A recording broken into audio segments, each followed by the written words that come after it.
بسم الله الرحمن الرحيم صلی اللہ علی النبی الکریم۔ محترم و معزز سامعین و سامعات، السلام علیکم ورحمۃ اللہ وبرکاتہ۔ آپ احباب کو خوش آمدید کہتا ہوں کہ آپ حضرات اس چینل قاری غلام عباس پر تشریف لائے۔ آج ہمارا موضوع ہے شب برات کے 3 اعمال، کہ شب برات میں ان 3 اعمال کا ہم نے اہتمام کرنا ہے، ان کو ضرور کرنا ہے۔ اگر ہم نے ان 3 باتوں پر عمل کر لیا، ان 3 اعمال کو ادا کر لیا، گویا کہ ہم نے پوری رات عبادت کر لی۔ سب سے پہلا عمل یہ ہے کہ عصر یا عشاء کی سنتوں کا اہتمام کرنا ہے، کیونکہ حدیث مبارکہ میں آتا ہے کہ جو بندہ عشاء کی سنتیں ادا کرتا ہے، اللہ تعالیٰ اسے پوری رات عبادت کرنے کے برابر ثواب عطا فرماتے ہیں۔ یہ سب سے پہلا کام ہے کہ آپ ذرا کوشش کریں، عصر کی سنتیں پڑھیں، عصر کی نماز باجماعت پڑھیں، مغرب کی نماز باجماعت پڑھیں۔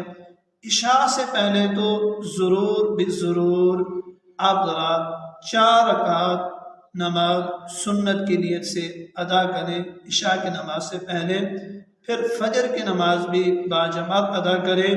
کیونکہ حدیث مبارکہ میں آتا ہے کہ جو بندہ عشاء اور فجر کی نماز باجماعت ادا کرتے ہیں، اللہ تعالیٰ اسے پوری رات عبادت کرنے کے برابر اجر و ثواب عطا فرماتے ہیں۔ دوسرا کام ہم نے شب برات میں یہ کرنا ہے کہ صلاۃ التسبیح کا اہتمام کرنا ہے، کہ صلاۃ التسبیح کی بڑی فضیلت ہے کہ حضور اقدس صلی اللہ علیہ وسلم نے اپنے چچا حضرت عباس کو اس کے پڑھنے کی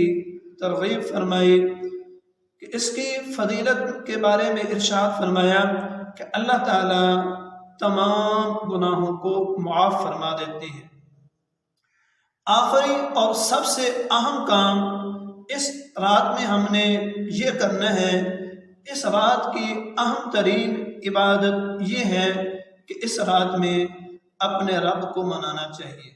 اپنے رب کے سامنے گڑ گڑانا چاہیے، توبہ استغفار کرنا ہے، اللہ تعالیٰ کے سامنے ندامت کے آنسو بہانے ہیں کہ یا اللہ، ہم نے گزشتہ سال جتنا گناہ کیے، جتنی نافرمانی کی، جتنے آپ کے احکامات کو پامال کیا، یا اللہ ہم ندامت کے آنسو بہا رہے ہیں، یا اللہ ہمیں معاف فرما دیجیے، ہمارے گناہوں کو معاف فرما دیجیے، ہمارے ظاہر و باطن کو پاک صاف فرما دیجیے۔ پکی توبہ کرنی ہے، جس کے بارے میں اللہ جل شانہ ارشاد فرماتے ہیں، یا ایھا الذین آمنوا توبوا الی اللہ توبۃ نصوحا، کہ اے ایمان والو اللہ کی طرف توبہ کرو، رجوع کرو، پکی توبہ۔ پکی توبہ کے بارے میں مفسرین ارشاد فرماتے ہیں کہ پکی توبہ کے بارے میں 3 شرطیں ہیں، اس کی قبولیت کے لیے 3 شرطیں ہیں۔ سب سے پہلی شرط یہ ہے کہ انسان کو ندامت ہو جو اس نے گناہ کیے ہیں، کہ ان پر پشیمانی ہو، ندامت ہو، دل ہی دل میں غمی ہو، دل ہی دل میں یہ کھٹ رہا ہو کہ میں نے کیا کر دیا، میں نے اپنے رب کی نافرمانی کی، اپنے خالق و مالک کی نافرمانی کی، اس کے احکامات کو پامال کیا،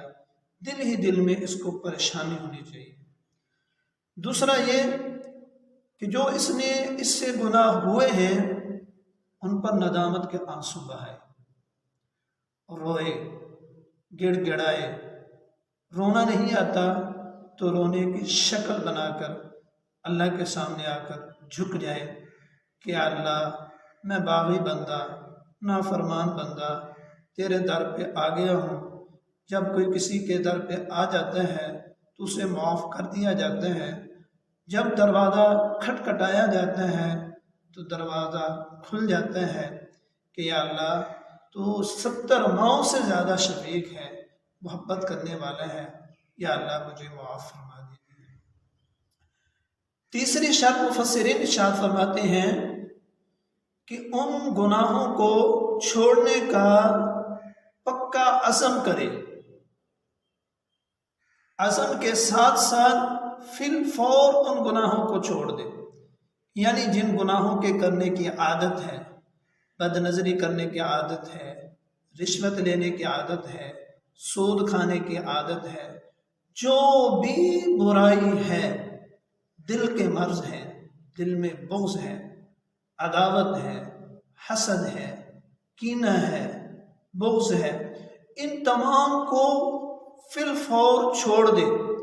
چھوڑنے کی کوشش میں لگ جائے،